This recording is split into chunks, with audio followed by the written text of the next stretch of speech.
پرانے زمانے کی بات ہے جب بغداد کی گلیوں میں شام ہوتے ہی قصے اور کہانیوں کا دور شروع ہو جاتا تھا۔ مگر ایک کہانی ایسی تھی جسے سناتے وقت لوگوں کی آواز کانپ جاتی تھی۔ وہ کہانی تھی شہر سے کوسوں دور ریگستان کے بیچوں بیچ موجود جنوں کی وادی کی۔ کہا جاتا تھا کہ اس ویران وادی میں حضرت سلیمان علیہ السلام کے زمانے کا بے شمار خزانہ چھپا ہے، جس کی حفاظت خونخوار جنات کرتے ہیں۔ جو بھی وہاں گیا وہ کبھی لوٹ کر واپس نہیں آیا، بس اس کی چیخیں ہواؤں میں گونجتی رہ گئی۔ اسی شہر میں قاسم نام کا ایک نڈر اور بہادر نوجوان رہتا تھا۔ قاسم کے والد کبھی بہت امیر سوداگر تھے، لیکن قسمت کی مار نے انہیں بہت غریب بنا دیا تھا۔ قاسم اپنی غریبی سے تنگ آ چکا تھا اور راتوں رات اپنی کھوئی ہوئی عزت اور دولت واپس پانا چاہتا تھا۔ جب اس نے جنوں کی وادی اور وہاں چھپے خزانے کے بارے میں سنا تو اس کی آنکھوں میں لالچ اور امید کی چمک آ گئی۔ اس نے فیصلہ کر لیا کہ وہ وہاں اس خزانے کو حاصل کر کے ہی دم لے گا۔ قاسم نے اپنے سفر کی تیاری شروع کر دی۔ جب یہ بات شہر کے ایک بزرگ اور نیک انسان بابا رحیم کو پتہ چلی تو انہوں نے قاسم کو روکا۔ بابا رحیم نے قاسم کے کندھے پر ہاتھ رکھ کر سمجھایا، بیٹا، جس دولت کی حفاظت غیبی طاقتیں کر رہی ہوں وہ انسان کے لیے نہیں ہوتی۔ لالچ انسان کو ایسی اندھیری کھائی میں دھکیل دیتا ہے جہاں سے واپسی کا کوئی راستہ نہیں ہوتا۔ لیکن قاسم کی آنکھوں پر تو دولت کا پردہ پڑا ہوا تھا۔ اس نے بابا کی نصیحت انسنی کر دی۔ اگلی صبح سورج نکلنے سے پہلے ہی وہ اپنے گھوڑے پر سوار ہو کر شہر سے نکل پڑا۔ اس کا راستہ آسان نہیں تھا کیونکہ جنوں کی وادی تک پہنچنے کے لیے اسے موت کی صحرا کو پار کرنا تھا۔ یہ وہ ریگستان تھا جہاں پانی کی ایک بوند بھی میسر نہیں تھی اور دن کی دھوپ اتنی تیز تھی کہ لوہے کو بھی پگھلا دے۔ مگر قاسم کے ارادے چٹان کی طرح مضبوط، بنا رکے بنا تھکے اپنے گھوڑے کو دوڑاتا رہا۔ بس اس خزانے کے خیالوں میں کھویا رہا۔ سفر کرتے کرتے کئی دن بیت گئے۔ اب قاسم ایسے علاقے میں پہنچ چکا تھا جہاں پر پرندوں کی آواز تک نہیں آتی تھی۔ چاروں طرف صرف ریت کے ٹیلے اور خاموشی کا راج تھا۔ اچانک موسم بدلنے لگا۔ جو ہوا اب تک گرم تھی وہ ایک دم سے سرد اور برفیلی ہو گئی۔ آسمان کا رنگ نیلے سے گہرے کالے میں بدلنے لگا، جیسے قدرت اسے آخری بار تنبیہ کر رہی ہو کہ آگے مت بڑھو۔ لیکن قاسم آگے بڑھتا گیا۔ جیسے ہی سورج ڈوبا قاسم کو دور دھند میں کالے پہاڑوں کا ایک سلسلہ دکھائی دیا۔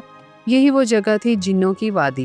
پہاڑوں کی بناوٹ ایسی تھی جیسے کسی دیو کے نوکیلے دانت ہو۔ وہاں کی فضا میں ایک عجیب سی بو تھی جیسے صدیوں پرانی راکھ اور مٹی ملی ہو۔ قاسم کا گھوڑا جو اب تک اس کا وفادار ساتھی تھا اچانک رک گیا اور ڈر کے مارے پیچھے ہٹنے لگا۔ جانور بھی اس خطرے کو محسوس کر سکتے تھے جسے قاسم کا لالچ دیکھ نہیں پا رہا تھا۔ قاسم نے گھوڑے کو وہیں چھوڑ دیا اور پیدل ہی وادی کے داخلی دروازے کی طرف بڑھا۔ وادی کے دہانے پر پہنچتے ہی اس نے دیکھا کہ وہاں انسانوں اور جانوروں کی ہڈیوں کا ڈھیر لگا تھا۔ یہ نظارہ کسی کے بھی دل میں خوف پیدا کرنے کے لیے کافی تھا۔ ہواؤں میں عجیب سرگوشیاں سنائی دے رہی تھی جیسے کوئی اسے نام لے کر پکار رہا ہو۔ قاسم کا دل زور زور سے دھڑکنے لگا، لیکن اس نے خود کو سمجھایا کہ یہ صرف اس کا وہم ہے اور وہ پیچھے نہیں ہٹے گا۔ جیسے ہی اس نے وادی کے اندر پہلا قدم رکھا ایک زوردار آندھی اٹھی۔ ریت کا بگولا اس کی آنکھوں کے سامنے ناچنے لگا۔ اس آندھی کے بیچ سے اسے کچھ پرچھائیاں ہلتی ہوئی دکھائی دی۔ یہ پرچھائیاں عام نہیں تھی، ان کی جسامت انسانوں سے کئی گنا بڑی تھی۔ قاسم سمجھ گیا کہ وہ جنات کے علاقے میں داخل ہو چکا ہے۔ اس نے اللہ کا نام لیا مگر اس کے دل میں موجود لالچ نے اس کی روحانی طاقت کو کمزور کر دیا تھا۔ اسے صرف چمکتا ہوا سونا دکھائی دے رہا تھا۔ تھوڑا اور آگے جانے پر اسے ایک پرانی اور بہت بڑی غار دکھائی دی۔ غار کے باہر قدیم زبان میں کچھ لکھا ہوا تھا جس کا مطلب تھا، جو اپنی نیت صاف رکھتا ہے وہی یہاں سے سلامت جاتا ہے۔ قاسم نے اس تنبیہ کو پڑھا تو صحیح مگر اسے نظر انداز کر دیا۔ اسے لگا کہ یہ صرف ڈرانے کے لیے لکھا گیا ہے۔ غار کے اندر سے ایک مدھم سی سنہری روشنی آ رہی تھی جو اسے اپنی طرف کھینچ رہی تھی، جیسے مقناطیس لوہے کو کھینچتا ہے۔ قاسم نے مشعل جلائی اور وہ غار کے اندر داخل ہو گیا۔ اندر کا نظارہ دیکھ کر اس کی آنکھیں پھٹی کی پھٹی رہ گئیں۔ وہاں سونے کے سکوں، ہیروں اور جواہرات کے پہاڑ لگے تھے۔ اتنا خزانہ کہ پوری دنیا خریدی جا سکتی تھی۔ لیکن جیسے ہی اس نے اس سونے کے برتن کو چھونے کے لیے ہاتھ بڑھایا، غار کا دروازہ دھڑام سے بند ہو گیا اور ایک بھاری گونجتی ہوئی آواز آئی، کون ہے جس نے ہماری نیند میں خلل ڈالا؟ اب قاسم اندھیرے میں قید تھا۔ اس گونجتی ہوئی ڈراؤنی آواز نے پوری غار کو ہلا کر رکھ دیا تھا۔ قاسم کے پیروں تلے زمین کھسک گئی۔ دیکھتے ہی دیکھتے غار کے بیچوں بیچ کالے اور لال دھوئیں کا ایک بگولا اٹھنے لگا۔ وہاں دھواں اتنا گہرا تھا کہ اس میں سے آتی تپش قاسم کے چہرے کو جھلسا رہی تھی۔ قاسم اپنی جان بچانے کے لیے پیچھے ہٹا اور سونے کے سکوں کے ڈھیر پر گر پڑا۔ اس کی تلوار اٹھانے کی بھی ہمت نہیں ہوئی، کیونکہ اب اس کا سامنا کسی انسان سے نہیں بلکہ ایک اندیکھی اور خوفناک مخلوق سے ہونے والا تھا۔ دھوئیں کے اس غبار سے ایک دیو ہیکل سایہ ابھرا، جس کا قد غار کی چھت کو چھو رہا تھا۔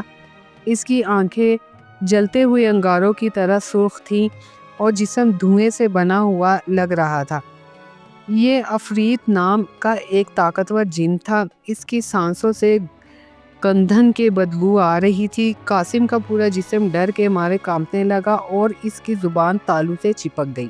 اس نے آج تک قصوں میں جو سنا تھا، حقیقت اس سے کہیں زیادہ خوفناک تھی۔ جن نے اپنی کڑکتی ہوئی آواز میں کہا، اے مٹی کے پتلے، تیری جرت کیسے ہوئی سلیمانی خزانے کو ہاتھ لگانے کی؟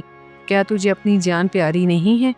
اس کی آواز میں اتنا رعب تھا کہ غار کی دیواریں تھر تھرا اٹھی۔ جن نے قاسم کی طرف حقارت بھری نظروں سے دیکھا، جیسے وہ کسی کیڑے کو دیکھ رہا ہو۔ قاسم نے بڑی مشکل سے ہمت جٹائی اور لڑکھڑاتی آواز میں رحم کی بھیک مانگنے کی کوشش کی، مگر اس کے حلق سے آواز ہی نہیں نکل پا رہی تھی۔ آخر قاسم نے گھٹنوں کے بل بیٹھ کر کہا، میں غریب بد نصیب ہوں، اپنی غریبی مٹانے کی آس لے کر یہاں آیا ہوں، مجھے معاف کر دو، مجھے نہیں پتا تھا کہ یہ جگہ آسیب زدہ ہے۔ جن یہ سن کر زور سے ہنسا۔ اس کی ہنسی بادلوں کی گرج جیسی تھی۔ اس نے کہا، غریبی انسان کو مانگنا سکھاتی ہے، چوری کرنا نہیں۔ تم یہاں ضرورت کی وجہ سے نہیں بلکہ اپنی ہوس اور لالچ کی وجہ سے آئے ہو۔ تمہاری آنکھوں میں مجھے سونے کی چمک دکھائی دے رہی ہے۔ جن نے اپنا ہاتھ ہوا میں لہرایا اور غار کے کونے میں پڑے کچھ عجیب و غریب مجسموں کی طرف اشارہ کیا۔ قاسم نے غور سے دیکھا تو اس کا خون جسم میں جم گیا۔ وہ مجسمے پتھر کے نہیں تھے بلکہ انسانوں کے تھے، جو اس سے پہلے یہاں آئے تھے اور اب پتھر بن چکے تھے۔ ان کے چہروں پر خوف اور درد صاف دکھائی دے رہا تھا۔ جن نے کہا، ان سب کا انجام دیکھو، یہ بھی تمہاری طرح دولت بٹورنے آئے تھے، مگر اب قیامت تک اسی قید خانے میں رہیں گے۔ قاسم کو لگا کہ اب اس کی موت طے ہے، لیکن تبھی جن کی آواز تھوڑی دھیمی ہوئی۔ اس نے کہا، ہم سلیمان علیہ السلام کے وعدے سے بندھے ہیں۔ ہم کسی کو تب تک نہیں مارتے جب تک اسے آزما نہ لے۔ میں تمہیں اپنی جان بچانے اور یہاں سے خالی ہاتھ واپس جانے کا ایک موقع دیتا ہوں، لیکن اگر تم اس امتحان میں ناکام ہوئے تو تم بھی انہی پتھر کے مجسموں میں شامل ہو جاؤ گے۔ قاسم کے پاس ہاں کہنے کے سوا کوئی راستہ نہیں تھا۔ جن نے ہوا میں چٹکی بجائی اور قاسم کے سامنے 3 چھوٹے صندوق ظاہر ہو گئے۔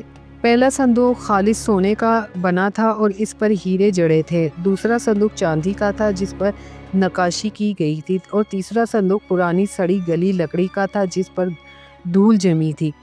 جن نے شرط رکھی، ان تینوں میں سے کسی ایک میں انسان کی اصلی دولت چھپی ہے۔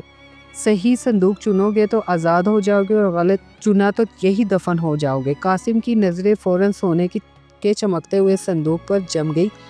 اسے لگا کہ جن اسے بیوقوف بنا رہا ہے، بھلا اصلی دولت سونے اور ہیروں کے علاوہ اور کیا ہو سکتی ہے؟ اس کا لالچی دل اسے سمجھا رہا تھا کہ سونے کا صندوق ہی صحیح جواب ہے۔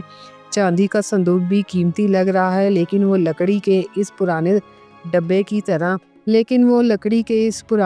کی طرف دیکھنا بھی نہیں چاہتا تھا۔ اسے لگا کہ وہ لکڑی کا ڈبہ صرف کچرا ہے اور اسے گمراہ کرنے کے لیے رکھا گیا ہے۔ جن نے ایک ریت گھڑی پلٹ دی اور کہا، تمہارے پاس صرف تب تک کا وقت ہے جب تک یہ ریت نیچے نہیں گر جاتی۔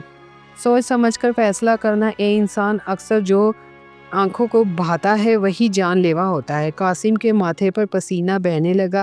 وقت تیزی سے بیت رہا تھا۔ وہ کبھی سونے کے صندوق کو دیکھتا، کبھی جن کی جلتی ہوئی آنکھوں کو۔ اس کے دل میں کشمکش چل رہی تھی، عقل اور لالچ کے بیچ جنگ چھڑ گئی۔ ریت گھڑی کی آخری ریت گرنے ہی والی تھی، قاسم کا صبر ٹوٹ گیا۔ اس نے سوچا کہ اگر مرنا ہی ہے تو شان سے مروں گا، اور اگر قسمت اچھی رہی تو یہ سونے کا صندوق اور اس میں چھپی دولت میری ہوگی۔